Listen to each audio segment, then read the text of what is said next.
I know this sounds crazy, but would you be my date this weekend? Just pretend we're together." Ethan Mercer looked up from the engine he was rebuilding. Grease smudged across his weathered hands. The woman standing in his garage doorway looked familiar somehow.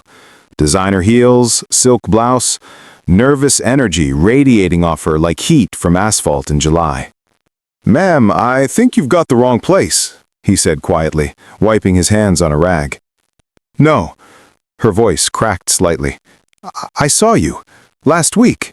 You helped that elderly couple." Then Ethan remembered. The broken-down sedan on Route 9. The elderly man, Harold, and his wife, Dorothy, stranded in the heat. He'd pulled over, fixed their radiator hose, refused the $20 they'd offered because he'd seen Dorothy counting coins in her purse.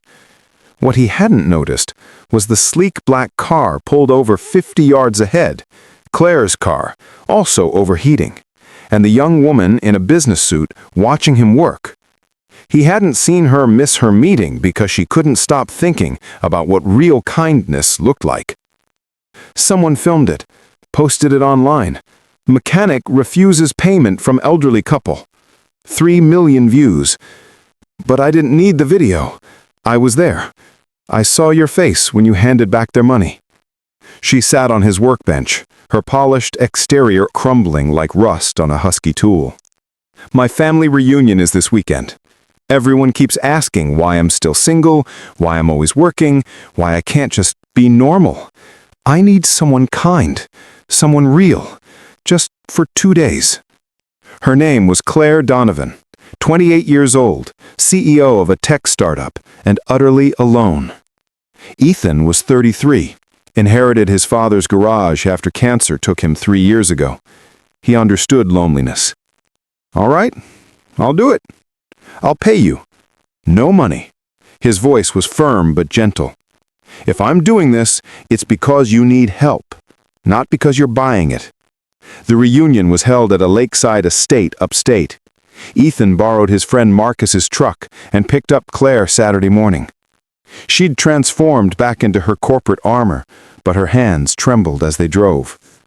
"What if they see through this?" she asked. "Then they see through it. You're still you either way." Her sister, Victoria, greeted them with a smile sharp as glass. "Claire, you actually brought someone." The weekend unfolded like a play. Claire's mother, Eleanor, watched them with hawk eyes. Her father, Richard, barely looked up from his phone. Cousins exchanged knowing glances. During dinner, Eleanor criticized Claire's career. "You're 28, darling. When will you focus on what matters? Family, legacy." Ethan's fork clinked against his plate. "With respect, ma'am, I've watched Claire this weekend. She listens when people talk. She notices when someone needs something. She's kind, even when she's hurting. Seems to me that's exactly what matters." The table went silent. Claire's eyes glistened.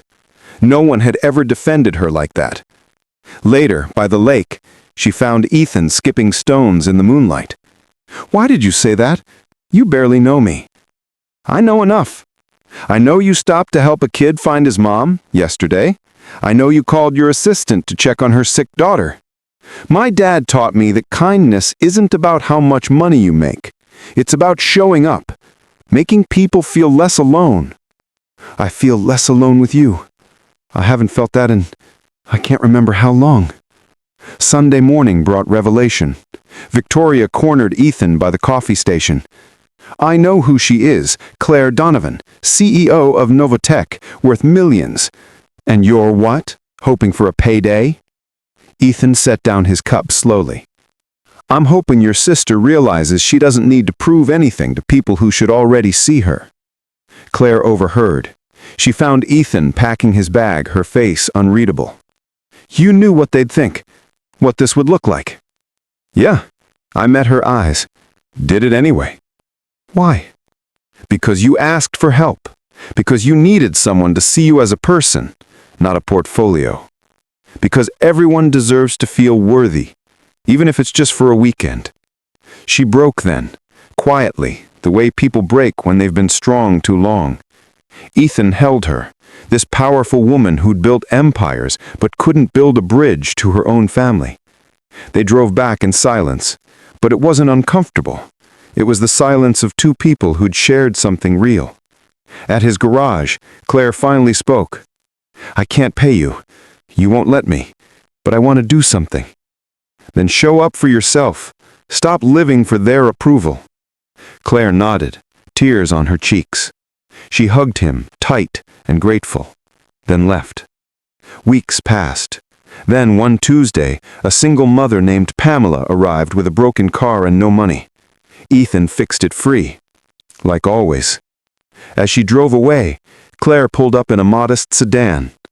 "I've been thinking about kindness, about showing up. I want to start a foundation to help people like Pamela, but I need someone who understands what help actually looks like." Ethan raised an eyebrow. "You offering me a job?" "A partnership between someone who understands wealth and someone who understands worth." They built something extraordinary. The foundation helped hundreds, then thousands. But something unexpected happened. Ethan's story spread. The viral video resurfaced.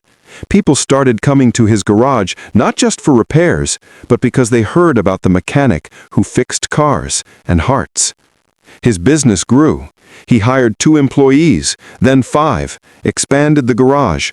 But he never stopped doing free repairs for those who needed them. One evening, Claire visited the garage. It was bustling now, alive with purpose. "Look at what you've built," she said, watching Ethan train a young apprentice named Miguel. "Look at what we built," he corrected. They didn't fall in love, they didn't marry, but they built something better.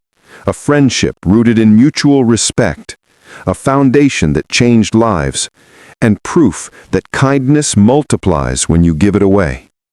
Years later, at a fundraiser, someone asked Claire about her success. She smiled and said, "Someone once showed up for me when he had nothing to gain. He taught me that the greatest currency in the world isn't money, it's kindness. And the beautiful thing about kindness? The more you give, the richer everyone becomes." If you enjoyed this story, please like, share, subscribe, and comment.